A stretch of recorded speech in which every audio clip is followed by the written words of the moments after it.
Oke, hello. Perkenalkan, nama saya Muhammad Nalfan Irawan dari kelas TT4404. Nah, di sini saya akan menjelaskan ya tugas 13, yaitu tugas pemrograman Python, yaitu konsep pengelompokan data serta penggunaan library scikit-learn. Nah, eh, kita lihat dulu ya info dari info tugas ya info tugasnya. Jadi di sini kita uh, menggunakan dataset lagi ya. Nah, untuk belajar mengenai library scikit-learn.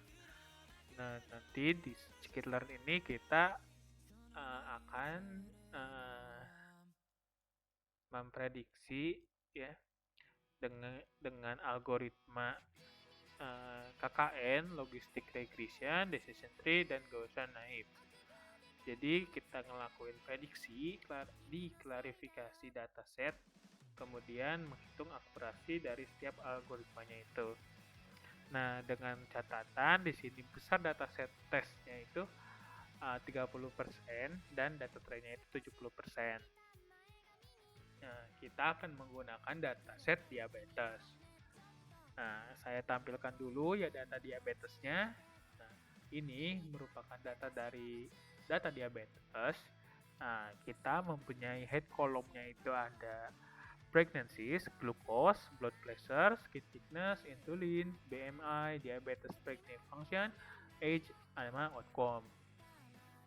Nah, di sini outcome-nya itu ada 1 sama 0. Nah, catatan di sini 1 itu adalah keterangannya sakit dan 0 itu keterangannya sehat.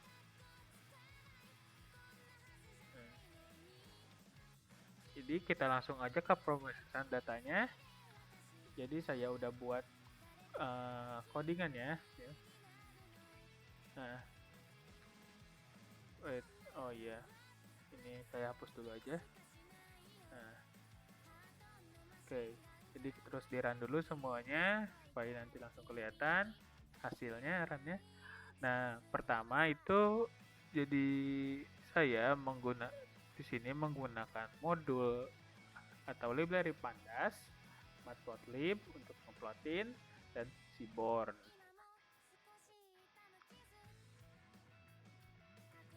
Nah, kemudian saya ngerit dulu si filenya itu, file diabetes, lalu menampilin data headnya sama ya. Nah, lalu cek bentuk datanya yaitu dengan ngeprint aja langsung data.c. Nah, di sini kita ketahui data yang didapatkan itu ada di file CSV ini ada 768 baris ya, dan 9 kolom.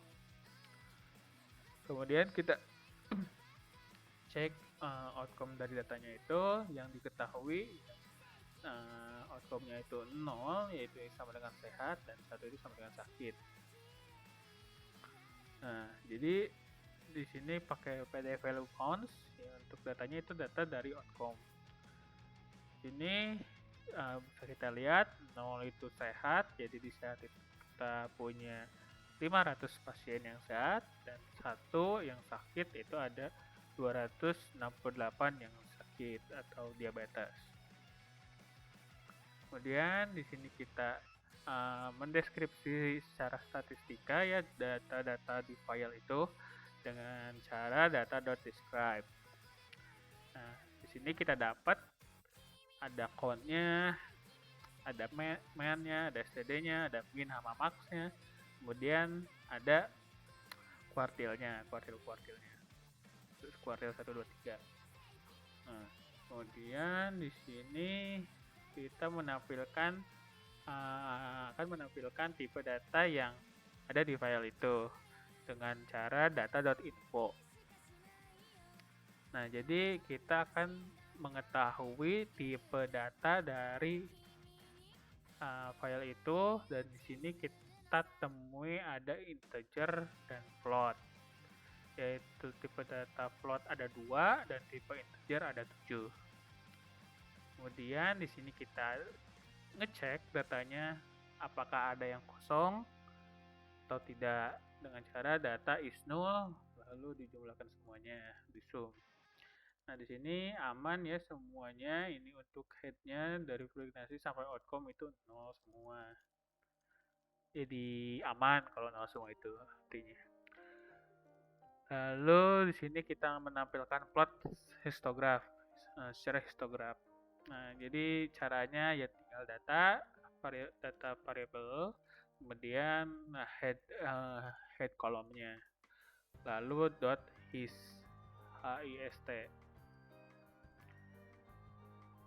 Nah, ini untuk data histogram, plot histogram dari pregnancies.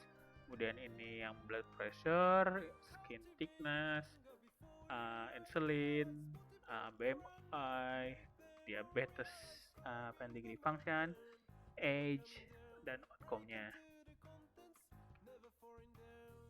Nah, lalu di sini kita memplotkan data dengan seaborn. Nah, di seaborn itu ada kita menggunakan classification phase grid. Nah, di sini itu phase grid itu jadi nanti data frame yang itu sebagai input dan nama-nama variabelnya itu akan membentuk dimensi baris kolom U dari grid. Nah, di sini saya gunakan who di outcome. Nah, who ini jadi parameter who ini akan mewakili kolomnya itu dalam bingkai data dan digunakannya itu untuk pengodaan warna ya. Lalu di mapping, kemudian PLT scatter, cell scatter. Nah, di sini subset yang mana aja yang akan diplotkan, kemudian add legend. Nah, nanti akan muncul seperti ini. Nah, yang warna biru itu plot dari yang sehat ya, lalu yang satu itu outcome dari yang sakit diabetesnya. Nah, terus ini yang dari insulin sama BMI, ini dari skin sama blood pressure, dan ini dari glucose sama pregnancies. Nah, di sini lalu terakhir kita akan menggunakan skitlearn ya. Nah, pertama itu kita modulasikan dulu itu sklearn .model selection.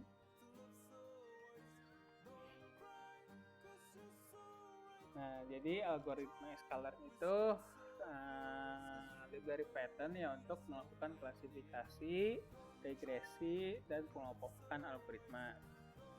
Nah, ini itu jadi merupakan bagian toolkit dari machine learning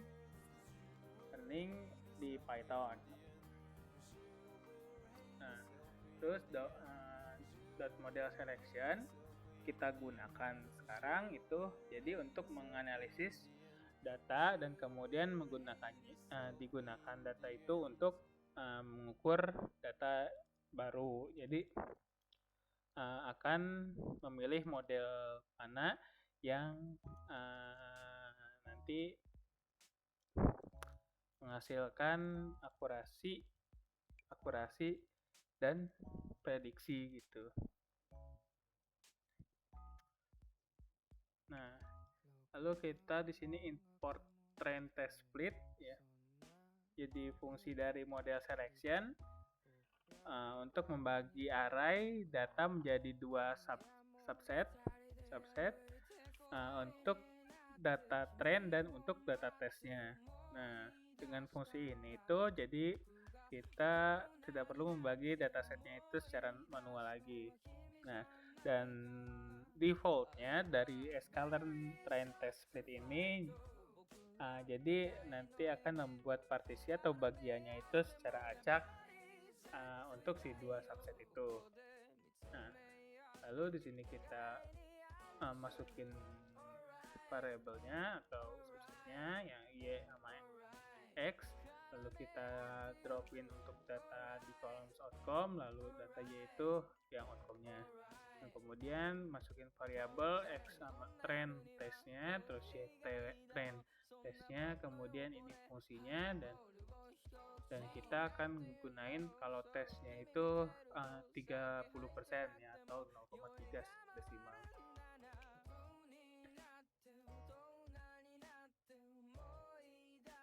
Nah, seperti yang diperintahkan di tugas itu, jadi kita itu akan gunain machine learning dari algoritma logistic regression, terus KNN, Kinetic Bounds Classifier, terus Gaussian NB, dan Decision Tree Classifier.